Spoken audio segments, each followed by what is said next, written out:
Xavier Edwards is back, baby. Not only back on the roster, but back in the starting lineup, back at shortstop, back in the leadoff spot. Xavier Edwards added to this new high-octane Marlins offense. Griffin Conine, his home debut, is on ice. Not in the lineup today, but the Marlins have been busy. As always, Peter Bendix working those waiver wires. Tons to get into on today's Locked on Marlins.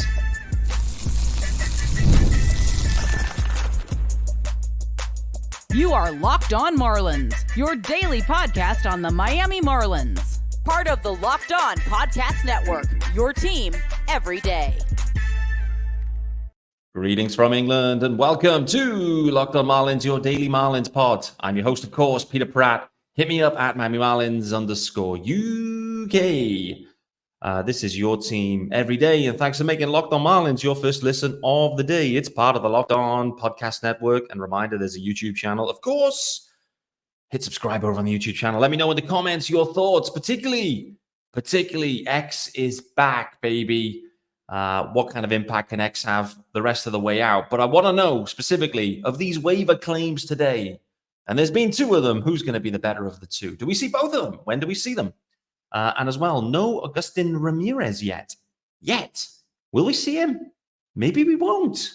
I was predicting we would. But as always, Peter Pratt, way off on the predictions.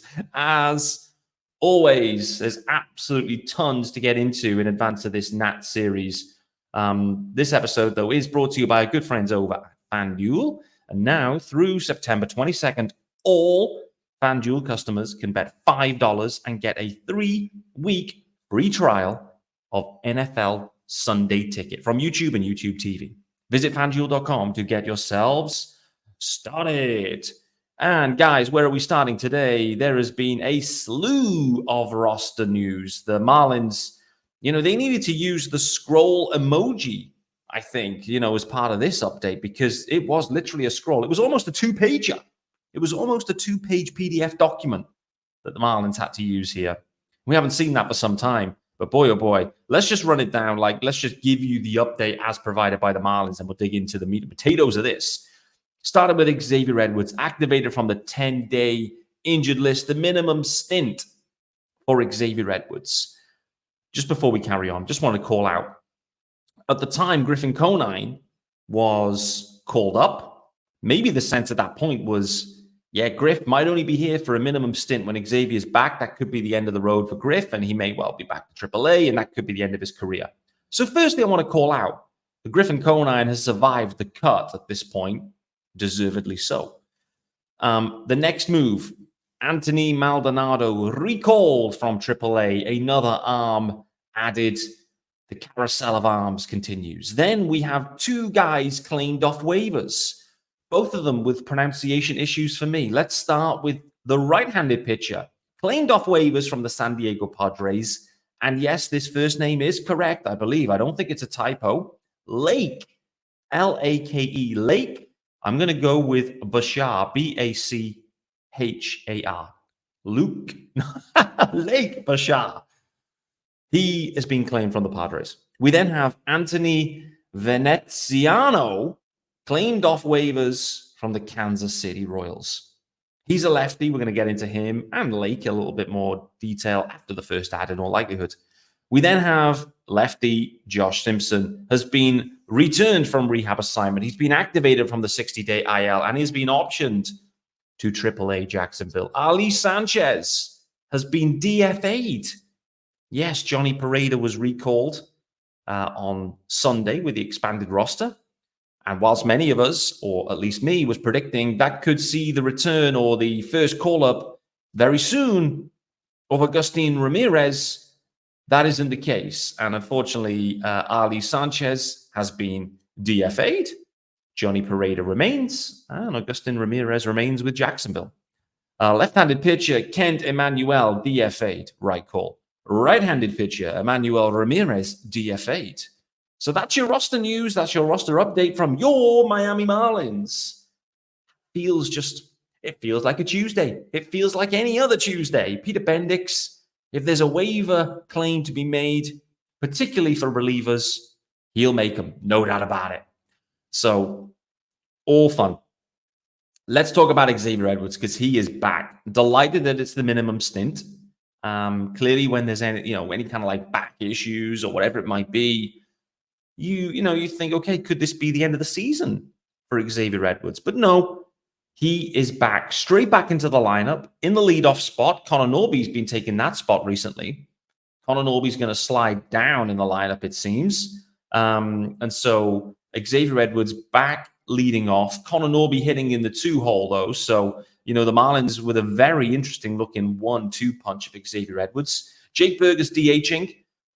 It's fair to say, since Connor Norby has been called up, that we've seen a limited amount of Jake Burger at third base. Obviously, Connor Norby taking the majority of reps over at third. Burger kind of flexing between first base, DH.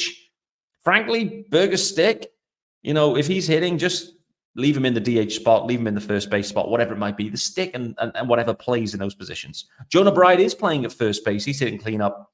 Jesus Sanchez in, Otto Lopez. Christian Pache gets the start in center, and Kyle Stowers in left. Nick Fortes doing the catching. So that's how your Miami Marlins line up for the game against the Washington Nationals. Few key observations. Already made one. Xavier Edwards back. Norby slides down. Burger in 3. I like that 1-2-3. It's a real nice 1-2-3 punch. Kyle Stowers continues to sit relatively low in the order. Feels like in the early stages for the Marlins, they had him relatively high, cleanup, 5, whatever it might be. Stowers leaving him down there. The other observation, Griffin Conine, his home Marlins debut. I'm just interested, like how many Griffin Conine friends and family would have bought tickets for today's game? How many?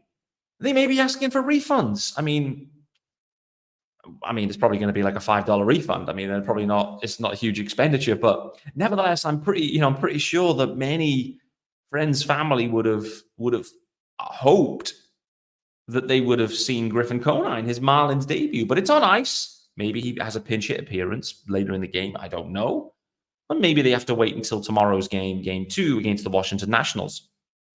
I do wonder in that situation, like, how far in advance would Griff have known that perhaps he wouldn't be starting the game?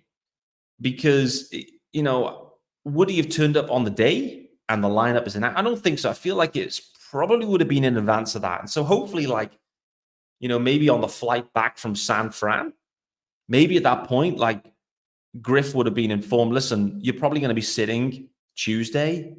You've played the predominant, most of the games this week. We're going to sit you. We want, Christian Pache to get a look, whatever it might be. And hopefully he could have arranged his family and friends situation accordingly. I don't know. I'd love to know. I should probably text, I don't know, Aram Layton would definitely know the answer to that of,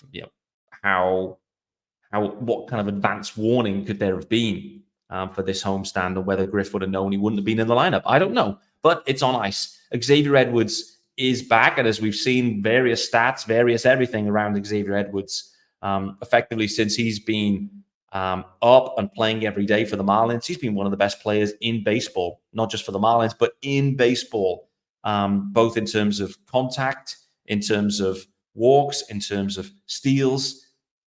Defensively, okay, but generally as an offensive guy with Xavier Edwards, it's been super, super encouraging. But what we haven't seen thus far has been the Xavier Edwards, Connor Norby 1-2 punch. And so, that's going to be fun. It's another fun aspect. We did expect Xavier Edwards to be back.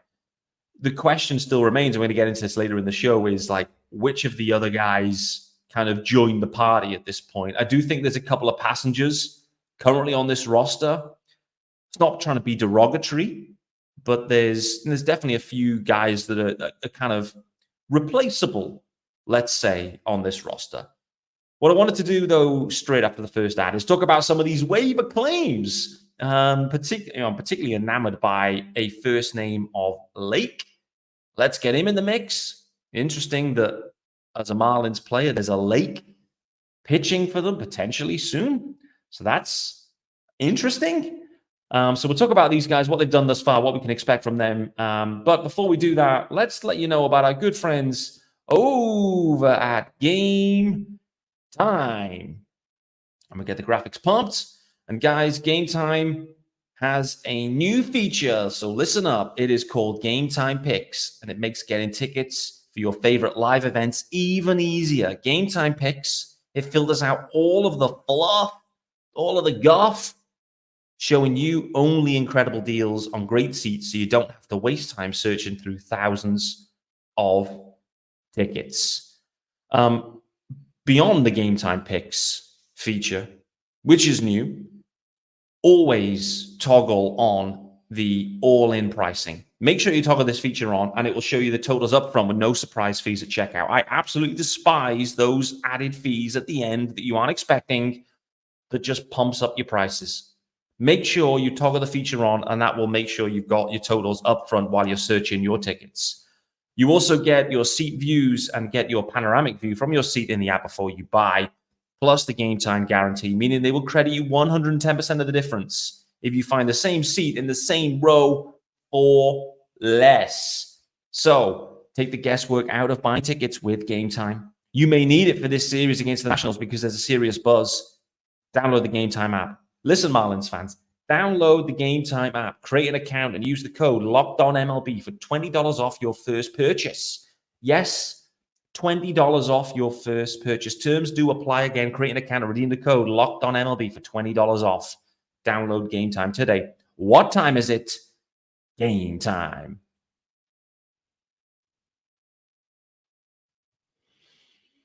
Welcome back to Tuesday's episode of Locked On Marlins. It's your team every day. And thanks for making Locked On Marlins your first listen of the day. The Marlins have been active.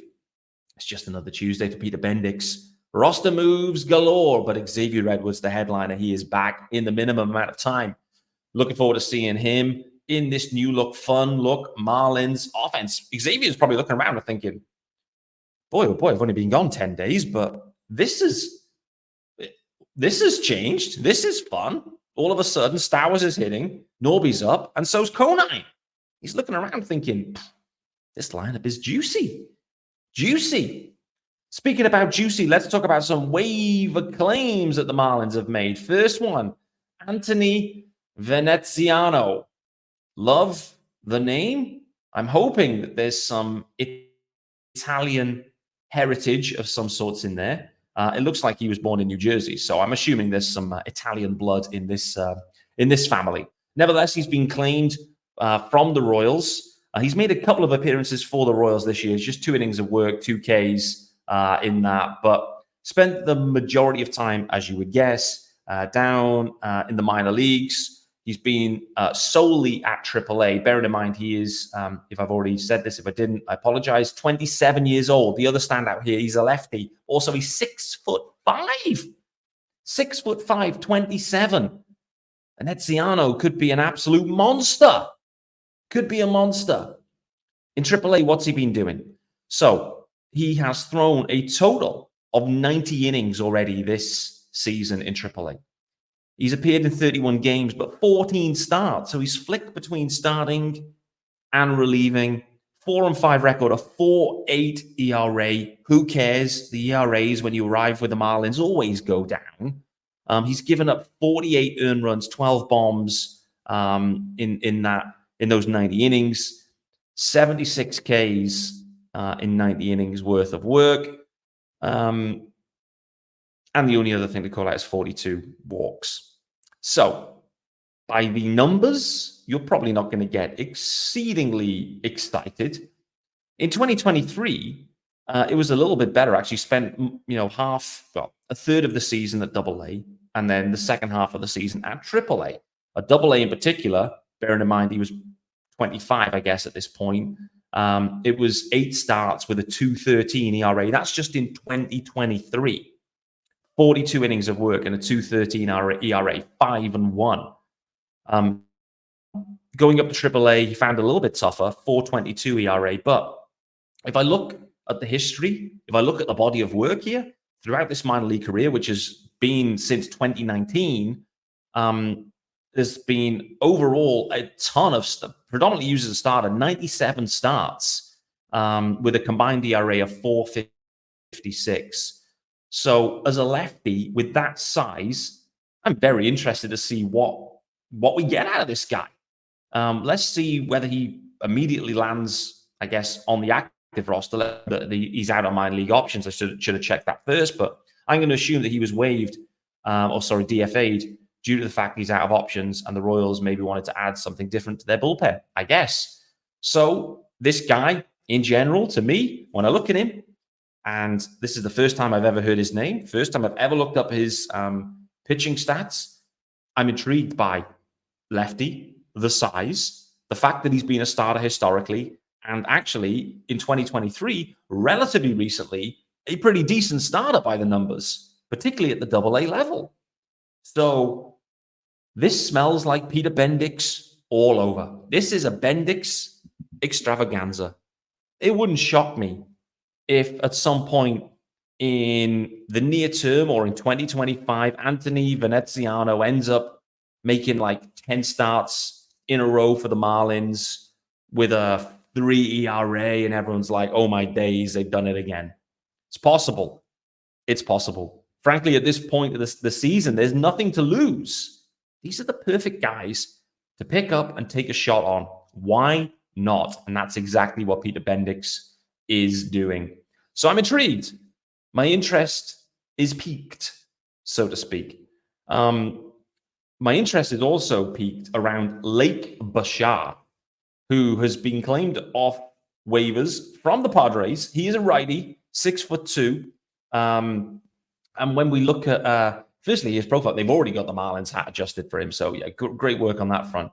But in terms of what he's been doing this year, from a AAA perspective, he has appeared in 46 games. He's thrown 71 2/3 innings in that spell and is a 3.89 ERA. Most of last season was down at AA, 60 innings of work, 2.69 ERA. And so he hasn't appeared yet at the big league level. He's been in the minors since 2016. He's 29 years of age, this guy. But at the AAA level and AA, across 23 and 24, he's thrown a lot of innings, and he's been pretty effective.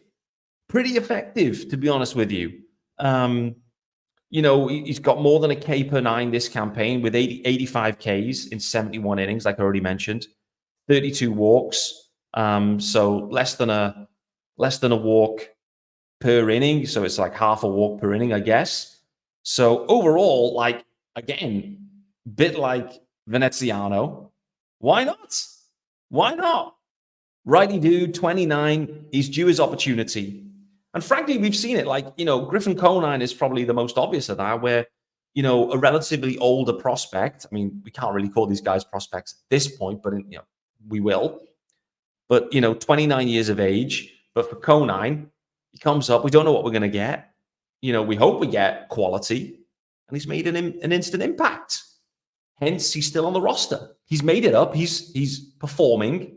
And with that, you stay.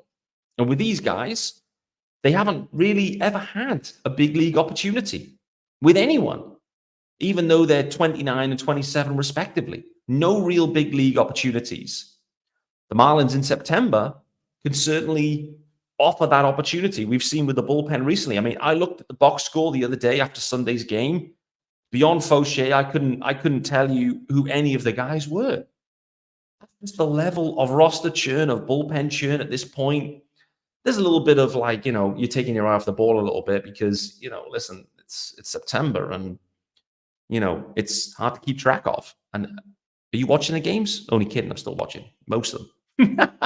But for these guys that they haven't had the opportunity, the Marlins present the opportunity. And what's to say you don't end up walking into another serviceable guy like a Declan Cronin, someone in that mold? There's no reason why not.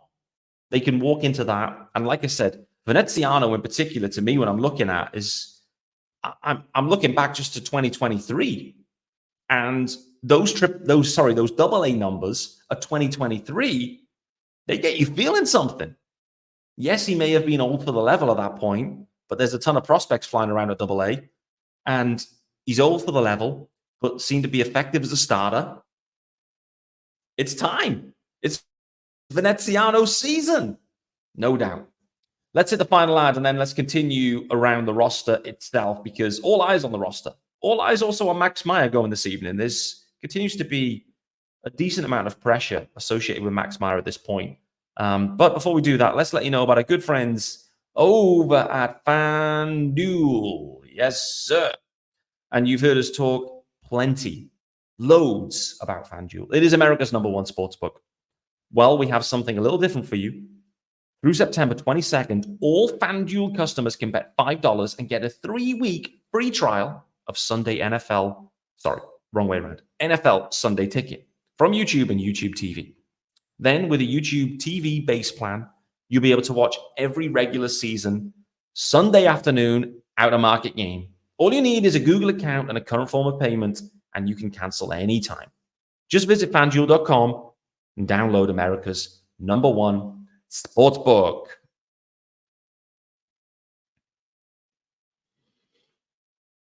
Final segment here on Locked On Marlins with me, Peter Pratt. Thanks for making Locked On Marlins your first listen. Xavier Edwards is back. The roster has been shook. A couple of waiver claims made. Not yet sure where they will report. We will see. Probably both of them, my guess is that I should have checked this, but neither of them have minor league options remaining. I don't know. Maybe they will. Either way, let's see where they go.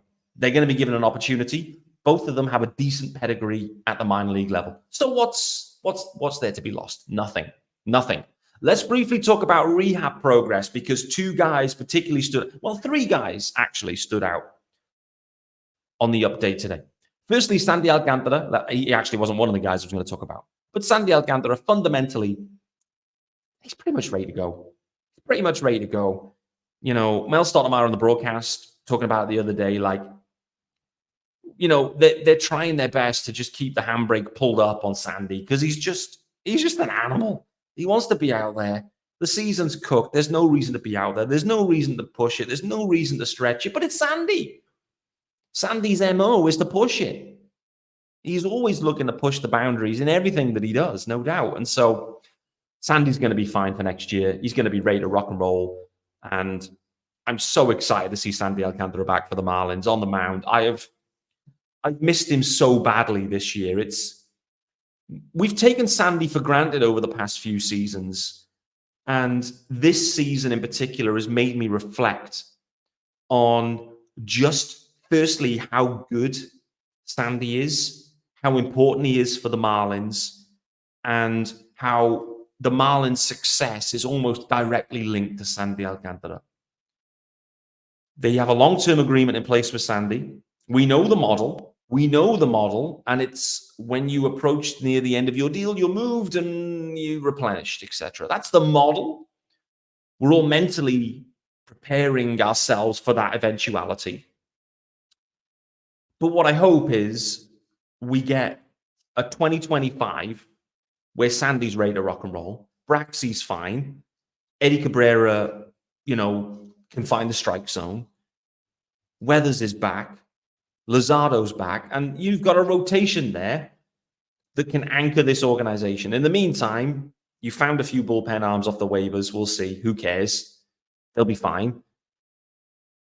And then the offense is young and fun. I think that's what we're looking for. And I think that's all I hope. That's all I hope. My only hope into 2025 is that the rotation comes together as a group. It's healthy. And we see what happens. That's what I'm excited about. Speaking about that, so Sandy's not going to be, back in any game action for the Marlins. There's no need to. The interesting bit, though, is firstly, Anthony Bender, from a bullpen perspective, is looking like he is nearing a return. Looks to be going on back-to-back days at AAA. And so that's encouraging. So Anthony Bender, I anticipate, would be back potentially by the weekend series. Potentially. Particularly if he's going back-to-back days. Like that to me is the indication of readiness. We then have some rehab starts scheduled for not only Braxton Garrett, but also Ryan Weathers. Yes, the ace of the staff for Ryan Weathers. For many clubs in Major League Baseball.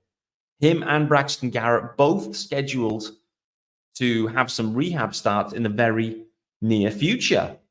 looking like both of them are kind of like an up to like 50 pitches kind of limit.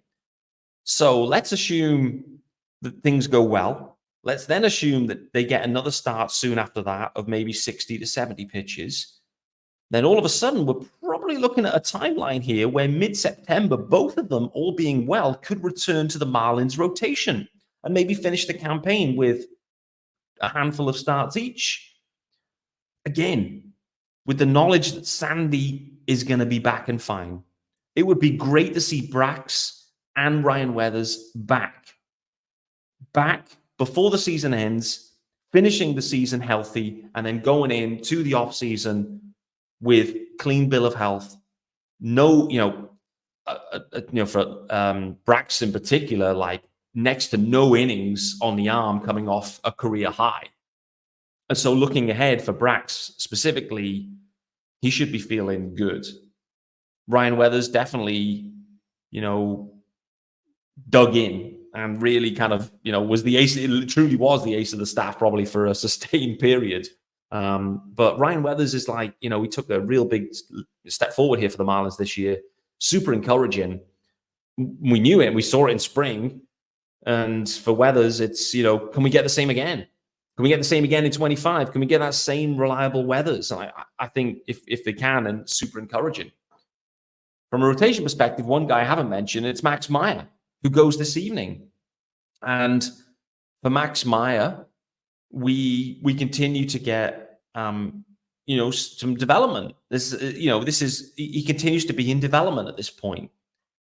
And his last start out, I think the line was a little bit funky for him. It looked worse than it was, in that there was, the defense didn't play at all in that game. And then obviously there was some inherited runners that ended up coming around to score. I think George Soriano ended up giving up a big hit there, maybe, if I remember correctly. So the line was a little bit unfair to Max. It didn't quite go as well. I mean, the line's the line, but it didn't do him justice. But for me with Max, again, like this month, I think it's really interesting where, can we just continue to see some development? Can we see some growth? Can we see this third pitch evolving? Can we see the fastball just not getting like blasted everywhere? It's going to be, I'm very interested to see what Max Meyer particularly returns for 2025. We've had the post-Tommy John Max Meyer, where they're going to be careful. He's going to be careful. He's going to be nervous. Like you would naturally be nervous coming off Tommy John. And you're keen not to clearly re-injure yourself, etc. That's why I'm very interested to see what Max Meyer we get back at the start of 25 in spring. Because Max is going to know there's no service time manipulation. There's none of that going to be going on. If he earns a spot, he'll be on the roster. And there's a spot there to be earned, no doubt. But he's got to perform. Like we're talking about Griffin Conine, of now you've made it up, you've got to perform to stay up. The same is applicable for anyone, particularly anyone that is unproven at the big league level. And Max Meyer is in that bucket, irrespective of manipulation, irrespective of draft pick, irrespective of anything.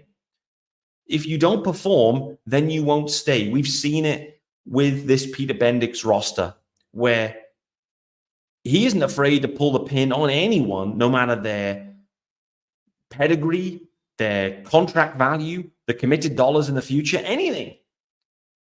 He's not afraid to trade anyone either, as we've already seen. And so for Max Meyer, it's going to be a huge offseason. It's going to be a huge 2025 campaign. I think, and I shared this before, the profile of Max Meyer, I see that the ceiling is Spencer Strider. No, Spencer Strider's been out all season, which, is kind of why maybe he made that comp. But that's what there could be with Max, but he needs to take the next step. No doubt about it. One final comment, then we'll get out of here because we're at the 30-minute mark. No Agustin Ramirez. I was thinking that headed into this week, the Marlins have called up Johnny Pereda. Felt like a stopgap. It was just like, hey, we'll get anyone on the roster. Maybe he was traveling with the team, Johnny Pereda. I don't even know. But it felt to me like that wasn't the true requirement. There's no real need to do that. my expectation was we were going to see a roster move or two today, and we have seen that. Xavier Edwards is the guy that is coming up. Great. Ali Sanchez, DFA'd to make space for Xavier Edwards. No problem. But I am surprised that still no Agustin Ramirez. There's an opportunity here. He's on the 40-man. There's an opportunity here for him to come up and to catch for the Marlins. So remains the key question. Can Agustin Ramirez catch at the big league level? And that's what we need to see. But whatever you can talk about, his offensive improvements at the minor league level, and it's definitely been some improvements. He's been a helium prospect because of his offensive profile this season. We need to see if he can catch. Because if he can't catch, he can still be an offensive contributor, no problem. But that changes things. That changes things significantly. I spoke about it when the trade went down. I know a lot of others out there were talking about him saying, yeah, he is going to be a catcher. He's serviceable. I don't believe that. I don't believe it because I look at what the Rays do and they prioritize defense at the catching position. They carry an empty stick as long as the defense is good. That's what the Rays do. And what does Peter Bendix do? He does what the Rays does because that's the model. Peter Bendix is unlikely to break that model for a guy that can't catch. That's what we've seen. What do the Rays do? That's what the Marlins will do. And the Rays prioritize defense at the catching spot. I think in most likelihood, Agustin Ramirez is going to be a first base or somewhere else or a DH. Nevertheless, before we get to that conclusion, I'd love to see him up at the big leagues now and see him catch. Let's see what we've got. I haven't seen him catch anything at the AAA level at this point. So do we get there in the next couple of weeks? I think so. I think we do. And because he's already on the 40-man and it makes sense. Let me know your thoughts on that one. I may be being harsh. There's probably some stats around about what he's doing defensively at AAA, potentially. Haven't seen any of them. But my gut feel with this guy is that the catching aspect is below average. And my gut feel is that the Marlins, Peter Bendix, the way he constructs things, is that actually in time he maybe moves away from catching if he can't cut it. And there's no reason why he can't improve. Let's not forget. Nick Fortes wasn't the catcher he is now in many ways. Leaps and bounds he made defensively, Nick Fortes. And so the same can happen for Agustin Ramirez, no doubt about it. Guys, that's been Locked On Marlins. I've been Peter Pratt. Thanks for joining Locked On Marlins and making it your first listen. Be back tomorrow, recapping Max Meyer's start. Also probably recapping 78 roster moves. We'll look to see who those are, breaking them down, and I'll see you then.